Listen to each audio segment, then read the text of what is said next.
Hello everybody. Okay, it is a little bit later in the day and I'm getting back to work in here.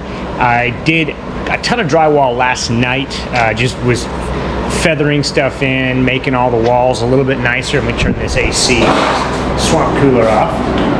Okay, so I got a lot of these walls done and I started to do a little bit of sanding on here, and I don't know if the sanding is going to be all that crucial because we're still going to be putting a texture coat on top. So one thing that I did do is I added the strips for my transitions between the drywall and the door, and I do have to do a little bit more fill on those with the mud. I went all the way up and around the door and here, and then I did 3 sides of the window.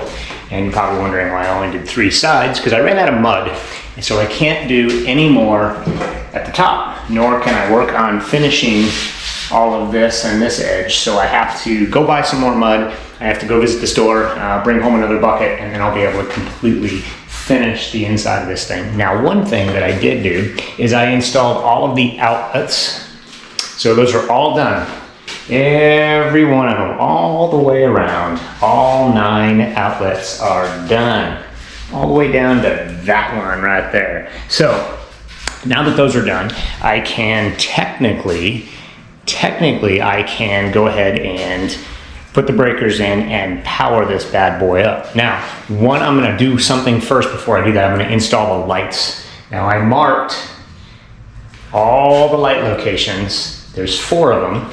And what I'm gonna be using is a really, really thin recessed LED, no can, and you just drill a 6-inch hole in the ceiling for each location using a Harbor Freight. I got this at Harbor Freight for maybe 15 bucks, and it's a 6-inch, and this is all I need. 6-inch holes will, those lights will literally push right up inside, and there's little springs in the backside that hold it tight to the drywall, and it'll be a seamless installation. And then when I want to do the texture on the roof, I'm gonna be able to pull those lights right back out, do the texture, and put them back up. So it's gonna be pretty nice. So I'm gonna go ahead and put this thing down and start drilling some holes. You ready? Let's get started. Bye-bye. You can imagine this is gonna be pretty dusty. Let's see.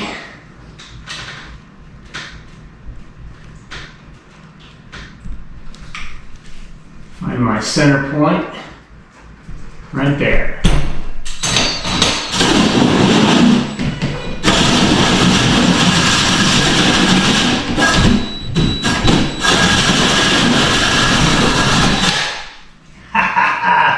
Look at how cool that was. Now there's my purling right there, and somewhere right around here is going to be my wires. So if right there, look at that. There are my wires. So my wires are right here. All I have to do is, there's a little box that I can put up there. I open this thing up. I'm covered in drywall dust now. I open this up, I wire this thing up, red, white, and green for ground, plug this into the light, put this up on top of the drywall, and this just gets pushed right up into the ceiling. So let's see if we can figure this out. These are just WAGO connectors. Let me see if this works. All right.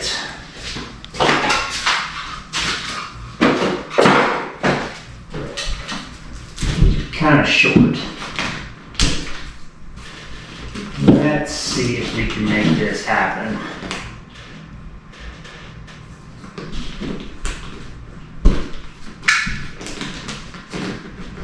Should have probably made those wires a little bit longer, but I ran out of MC cable, and this was almost a perfect run, so I went ahead and left it alone, so I think it'll work.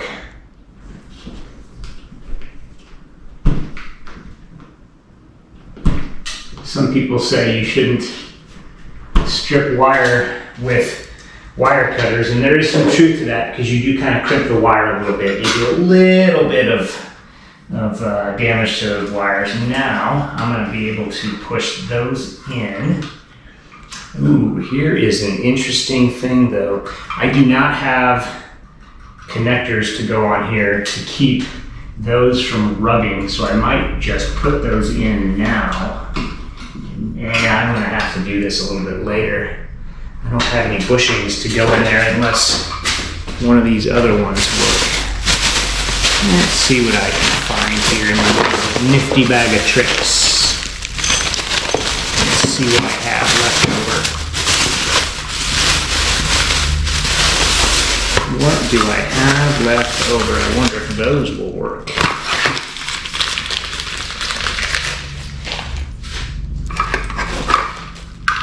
Those are gonna work. So this will keep, yep. So,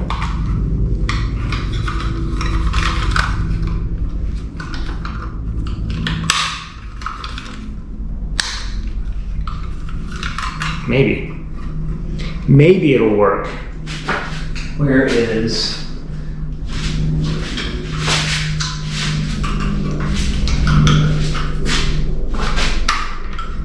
yes, it's gonna work. So what I've got here is the same little wire connector or feeders that I put into the outlet boxes. I'm gonna be able to use on this because it's the same size pole. Right there. So right there. So this is going to be able to allow those cables to go in there and not be chafed by this metal. Oh, I'm going to put these in here first.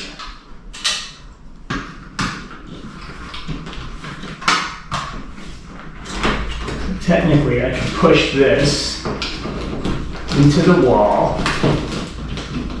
just like that.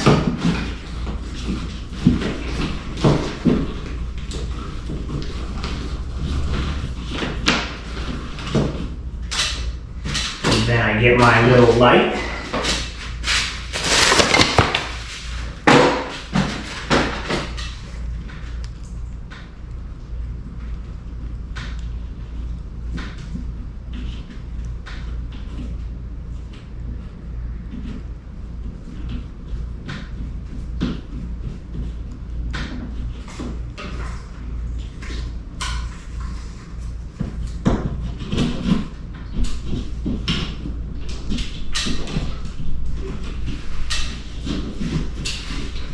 Might have to do a little bit of chiseling on there. Just a little bit. Yep. Ouch. It's like a freaking mousetrap. Alright, so I gotta do a little bit of cutting. Just a little bit. Alright. Let's see.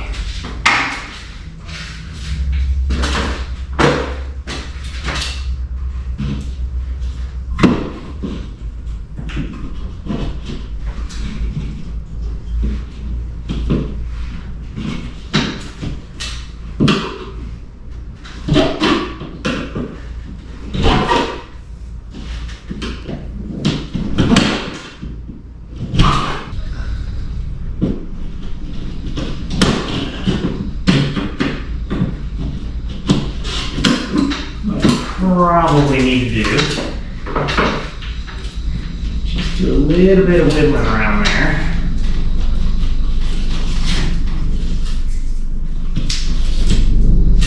I thought that 6-inch was going to be a little bit nice so that I'd be able to just drill it, pop the light in and be done, but there's these little nubs on the edges, so it's slightly larger than a 6-inch. It would have been probably like a 6 and a 3/8 would have been a better size blade. So what I'm going to do is use this, and this will allow me to create a lot more dust.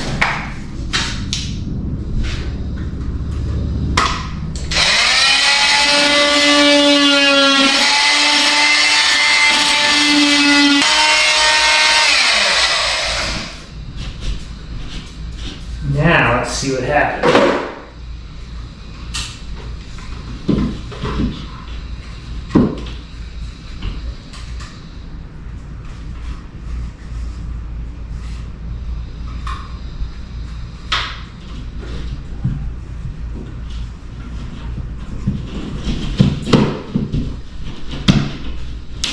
right there. Look at that. There we go.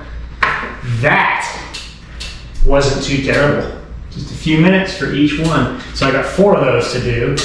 They're equally spaced. They're gonna be, I think 57 inches from that wall and 45 inches from that wall, each one.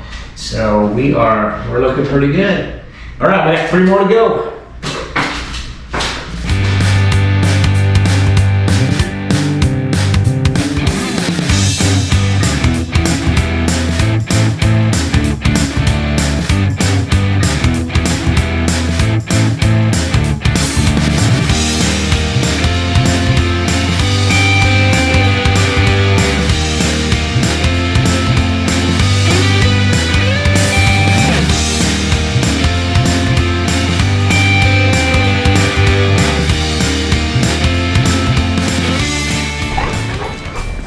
Okay, exciting day. So I was in the shed a little bit ago and I started working on some of the texture and I got quite a bit done. I'm doing what's referred to as a skip trowel technique, and it literally is random patterns of throwing mud on the walls or the ceiling to achieve it almost looks like a troweled on finish, but it's a skip trowel finish is what they call it. I'm learning this is the tool that I used to do this. Now, I've already given it a little light sand, so it's pretty much ready for paint. Now, if you look at it, let me go up here. I did the ceiling and the left wall. So if you look at this, let me get up kind of close if you can, I don't know if you can even see that. The finish is just kind of, it looks like it's just troweled on, but it's actually done with that knife, that 12-inch knife. So I did this section right here, I did the entire left wall, and I did the entire ceiling. So that's done. I have to do some work underneath the window, and then I have to do the rest of the texture on the front side and the window side. Now Shannon has said that the back wall right here, she wants to do in a wallpaper. So if she does wallpaper, then I will not be texturing that wall at all, just because it's going to be so much nicer to put wallpaper over smooth. Maybe we'll paint it and then she can put it over the top of that. That way it would protect at least the paper drywall. If we use a wet paper, I don't know if we'll use like a peel and stick or whether we'll use a wet and kind of a wet install. So other than that, I'm pretty impressed with the way this came out. Once she picks the paint, then we're going to be able to go through this place. I got the power turned on today. I had to pull the lights out up here, however, so I could texture, but I got the power turned on. I got the breaker in the main. I got the ground and the common in the sub panel all fixed, and I did some work on some of the placements of the junction boxes, because obviously junction boxes have to be accessible. You can't drywall those in. I learned that after the fact, so I had to move around a couple things before I finished the drywall. So that got done. Yeah, so we are powered. Now I don't have to run extension cords inside the shed anymore in order to do the work. So it's gonna be nice. It's really nice. I'm very, very happy with the way it's turned out. So, another thing I did. I bought the tongue and groove boards, and I ended up taking those back because I went with a shiplap instead. The shiplap is just one overlaps the other one, and it creates almost what looks like a tongue and groove, but it is an easier install, especially with this wood being kind of cheap the way it was. It is not the greatest milled wood, so there's a little bit of imperfection, some warping, some curvature to it. So I went ahead and went with a board that is a little bit easier to install. So, but we already stained it. Let me turn this around. There you go. So we've gotten those done, and I just put them together so I can start doing some measurements. And those are going to be on the front of that shed, going up both sides and across the front. It's going to be really cool. So now I have, I'm using 16 gauge little brads for a nail gun. I'm going to be able to start putting those things on, and I'm going to get this stuff all done. Then we'll be able to put the lights on the front and get it painted and get the finished trim on this thing, and it will almost be done minus some flooring, which is kind of exciting. We've been waiting for this day for a long time, where it becomes a usable building. It's turning into a usable building real quick. All the little detail stuff with the texture and soon-to-be paint and stuff is kind of coming together pretty quick. It doesn't take long to texture these walls. I'll go ahead and put the camera on when I do the window wall and the front wall, and so you can kind of see how that works. But all in all, this ceiling and the left wall probably took me maybe an hour and a half to do this, and that was it. So I'd love to be able to turn the lights on for you, but I can't.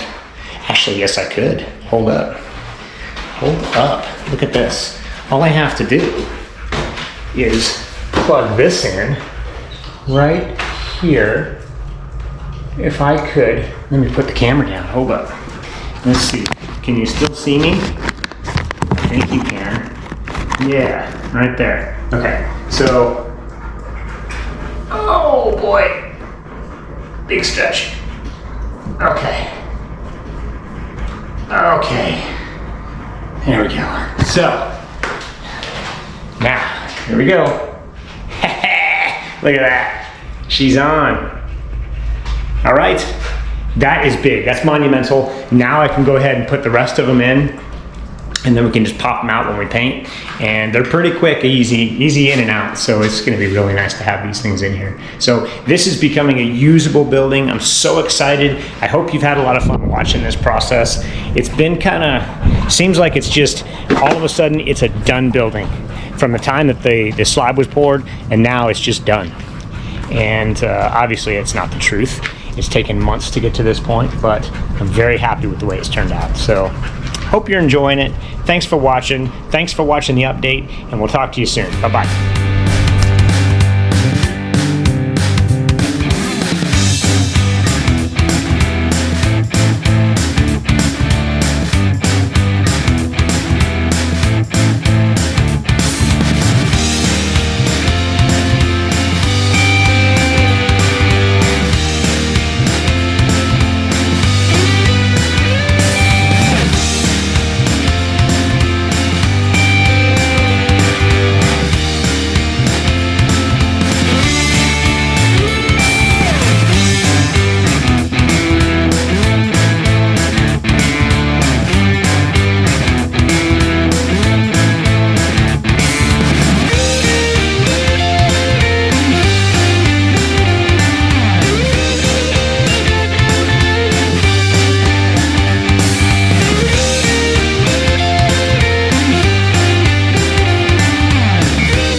Okay, moment of truth, here we go. Right there. Here we are. And they all came on. Okay, so the wiring is effectively finished in this place, minus the air conditioner that's going to be wired in on a separate dedicated 15 amp breaker. And then we have the front lights, and the front lights are going to be controlled by the second switch right here. So that's going to be for those lines right there, and the one on the other side of the door. Okay, well, there you have it. Success. We now have lighting, so now I can work at night. Technically I could work at night.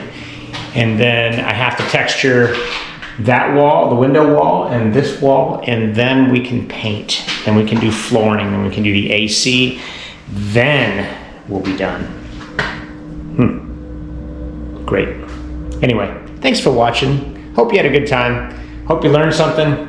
I've been learning the entire way through. I am not a pro at any of this. I am just somebody who likes to try new things, and I am somebody who takes pride and satisfaction in being able to try new things and then most of the time succeed at those things. So you are probably in the same boat I am with regard to being a DIYer. If you're watching this show, you're probably a DIYer already, and you know, you're probably just like I am, or just like I was, willing to step out and work on anything as long as you think that you can do it. And I knew ultimately that I could do all this stuff. It just was a little daunting in the beginning because I didn't know how long it was going to take me, number one, or whether I'd have to call in people to help me. And I did have a friend of mine, obviously, contractor Bill, who has helped me out here and there, and he's kind of being my overseeing person that has watched the building of this and has kind of guided me through a little bit of the electrical. And he will be guiding me through the install of the AC unit. I think I've watched enough videos on the AC unit that it's really not that bad. I've done AC in my car before, and it's pretty simple. It's a pre-charged unit, so it's not something I have to actually call an HVAC person in. Now, disclaimer though, is if I install the AC, the warranty's not good unless an HVAC guy comes by and signs off on my install. So basically what I'm doing is I'm stepping out on faith that my install is going to be good enough and it won't destroy the unit. I have faith in myself that I don't think it's going to hurt the unit. I don't think I'm going to do anything that much different than anything an HVAC guy will do. So I'm going to go ahead and do it. So there you have it. So tell me what you're working on. I want to see it. I want to hear about it. I want to cheer you on. Send me a message. Send me a DM. Get in touch with me. And I look forward to it. Take care. Thanks for watching. See you later. Bye-bye.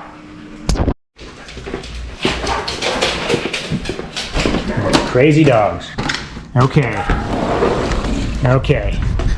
So I've been working, but I just realized that nothing that I just did was caught on camera. So I'm going to show you some things about what I did. I was having some problems, just not really problems, but I was having some concern more or less with the amount of possible rainfall that we could be getting. And then I have the rake trim, which is this trim right there. I mean, without backing this camera up and looking right into the sun, it's the rake trim, is the black trim that goes right here along the top. And there's two pieces of the R panel right there that have exposed holes. Now if it rains and the water comes down those holes, it's going to be getting inside the wall behind this drywall, soaking the insulation and possibly the back of the drywall, and we certainly don't want that. So what I did was I went up the ladder and I was able to tape those holes shut. Now the reason that I taped the holes shut instead of just putting more of this rake trim on to finish that run is because I don't have my tools necessary to drive these lap screws into the metal. So without that tool, it's really hard for me to go ahead and drill the hole and use a different kind of drill. So I just taped those shut for now. So if it does rain, then we have peace of mind that the water won't get inside the shed and soak things that we don't want to get wet. Now, one of the other things that you just missed, I just textured this entire sidewall in about 15 to 20 minutes, and I mixed some mud. Now, one of the things that I want to do is I want to go ahead and show you the product that we are using. And before, you'll notice this, you've seen buckets. Let me turn this around. I've been using these buckets right here of the USG Sheetrock All-Purpose Joint Compound right there, and it's 4.5 gallons. And this was about a $22, $23 bucket of mud, and I've gone through 2 of those already. The other thing that I just bought yesterday was the same product, but 3.5 gallons in a box. So just like anything else, if you have less, you're going to pay less, but then you don't get a bucket with it, so you actually pay much less. So I paid about $13 for this 3.5 gallons versus $22 for 4.5 gallons. So if you do the math, this is much better deal. So what you have to do at that point is you have to take it out of here, stick it in here, and then mix it. And what I mixed it with is my drill and my long mixing tool that I picked up from Harbor Freight. Now, this isn't the same mixer that a lot of other people will use. They'll use more like a paddle mixer. There's several different designs. This is the one that I've used in the past, so I went ahead and did it, and it works fantastic. What you ultimately want is you want a consistency of your mud, and this is specifically for what I have found. This isn't an industry thing, but one of the things that I have found is that if my mud is thick enough to stay on here like this, but it slowly falls off, that's kind of what we want. We want it to just to slowly fall, and with a little bit of shake, you can get this stuff to come off. That's the consistency that I like. And when you put it in the mixer, you have to mix it in either the bucket or the box. It has to be mixed, that way it gets all the aeration out of it, because it's kind of, I don't know, it looks kind of lumpy a little bit when it's just in the box or in the pail without mixing it. And you don't really want to use it that way, what I've heard, what I've read, what I've watched. So you definitely want to mix it up so it's super creamy and really, really easy to work with. Now, I'm going to go ahead, and because it did not tape the texturing of the sidewall, I'm going to go ahead and turn it around so you can see how fast it is to do from this wall up over the door to where I ended right over there. So it's going to probably be just a matter of just a few minutes to texture that entire wall. And I'm using a 12-inch.